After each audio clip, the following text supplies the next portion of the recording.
Gentlemen, it's great to meet you both. Fantastic work. Yay! I love this movie. Thank you. I sat through the credits just staring at the screen, a little bit of a tear.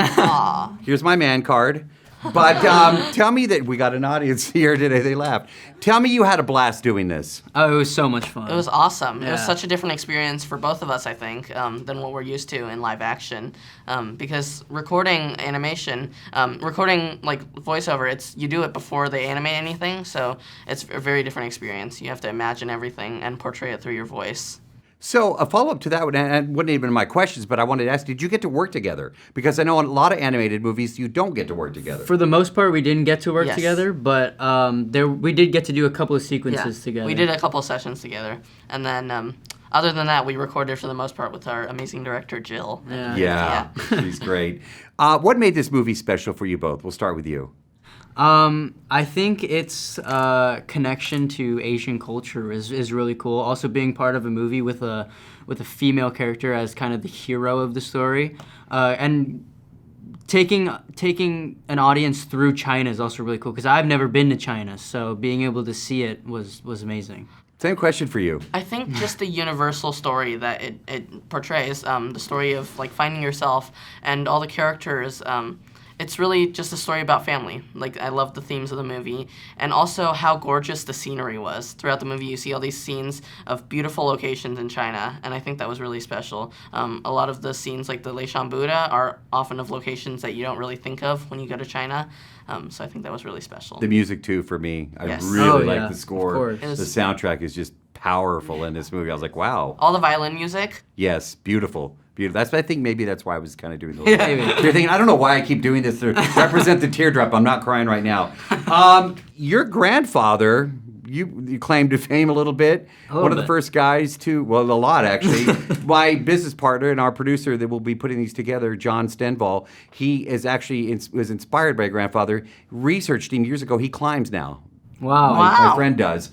And he wanted me to tell you hello. But did that also make it special to be a part of this? It made it very special because my mom's family are so deeply rooted to that mountain, and being able to do this has been such an amazing experience, and being able to show them has been really cool. So I should point out in the interview, too, that your grandfather was one of the first to summit Everest. Yes, if not yeah. the first. That's yeah. Would you take on? You guys take on Everest in this film? Yeah. Is that something you would do? I'm going to tell you right now, no. For me, absolutely not. Yeah, no. My character like grabs a chair, sticks it at him. I'm running. I would do it if we had magical Yeti powers. If we could fly up there and cloud koi fish, I would do it. But other than that, I don't know. Did you see what you did there? I love that. We'll close with this. Is the Yeti real? Yes, Yes, the Yeti is totally. real. I hope they're as nice as Everest, but yes. And have magical powers as well, but... I love your new best friend, Everest. Thanks so much. I love him too. He is awesome. It had to be I know it's animated, but I know you're like, Dave. But this had to be such a thrill to be a part of. It really was. Yeah, it really was. This movie is probably like a million times more meaningful and impactful to me than I think people have any idea. It's, you know, it is a animation film, but it weirdly kind of saved my life in a way, if I'm being completely honest. You know, I've been in this industry professionally for over 10 years, and when you are a young woman of color and you are in an industry dominated by people that are not like you, you lose yourself a lot of the time. And Yi is so similar to who I was as a kid that playing her reminded me of who came to LA with their bags and their dogs and, you know, the spirit of who I was before I kind of got brought down a little bit by the industry, I think. So she saved my life in a way, yeah. Thank you for sharing that. You're giving me chills. Oh, good. And I love your work. Thank you. So, and I know your story, and I know that that's why you're excited to be in a film like this. Honestly, Something else I want to bring up, though, I love your singing voice. You're an outstanding singer.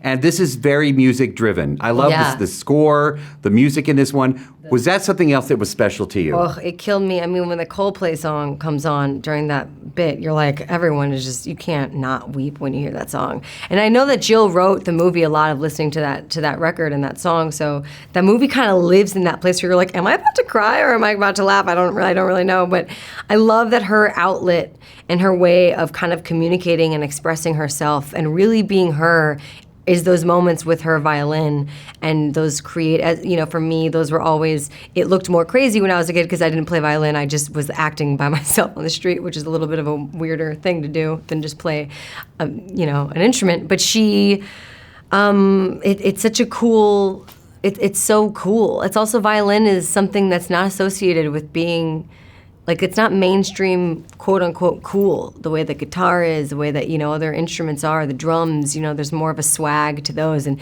she really brings her own kind of hipness and kind of, she owns that instrument, and I love that. Yeah. I'm a former radio guy, so that's what Yeah. and I knew the music with you was going to, and it just touches you when The you score is come- also incredible. It's just beautiful. Yeah, it's really, really beautiful. It's like a stunning work of art, just from the audio and like how visually it all kind of lives in that magic hour, dusk, kind of really nostalgic. It's always that time when you're playing outside before dinner, like ice cream, like there's like a very nostalgic feel aesthetically to the film also that I love. Very nice to meet you. Nice to meet you too. Kudos. Thank you. I love this movie. You wrote it, you directed it, did a fantastic job. Tell me about the inspiration behind this story. I really, really wanted to have this central relationship between Yi and this giant creature. These are classic pairings, Beauty and the Beast, King Kong, E.T., we've had these great pairings throughout history. But what was really important for me is to create a girl who would be a role model, kind of the role model I never got. So she is tenacious, she's stubborn, she's independent. You can even see that from her funky clothes.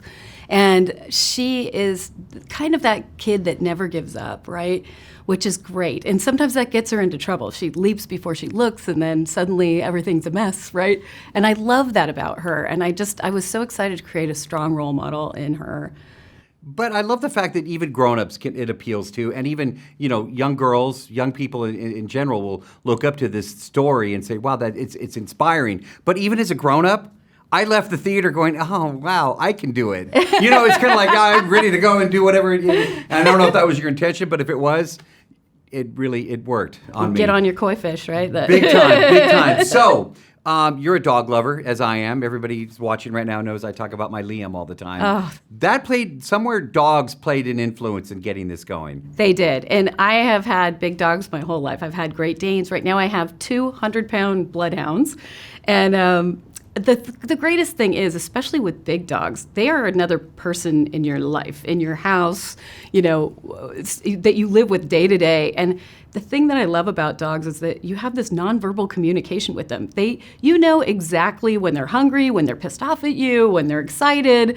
You have a constant conversation with them without words. And that was really important to me as well to do in this movie, and to start Everest off as kind of that, almost with a dog-like human creature relationship with her. But of course, as the movie develops, he develops too, and we see that he has these powers to control nature. And then by the end, he almost has this ability to orchestrate her trip to a place where she can come to a place of healing, which makes him even more of an amazing being, almost like her guardian angel, right? So the hope was to develop him, Even his characteristics, when you look at him, I thought, I hope I'm right on that, but yeah, okay, because I was like, because it made me think of my Liam. Right. The music in this film, I think, is another character.